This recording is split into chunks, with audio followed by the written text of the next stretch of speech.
აი იცი ანეკდოტებში არსებობს კლასიკა რა კიდე რა აი მაგალითად კახელებზე როცა ყვები რამდენი დროც არ უნდა გავიდეს კლასიკა რა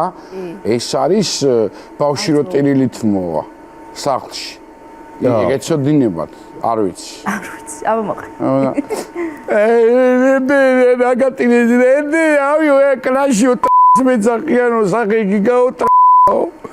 კარგი შვილო გაჩენდი ხა კლასში მივა მამასთან ეგრე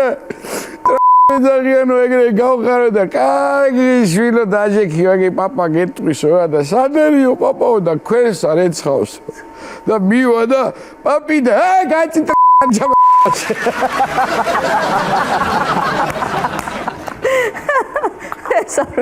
აი გიშდები აი ერთი სვავს რა კლასში და ზავში ჩვენ ახლა ცენზურას ვიცავთ ახლა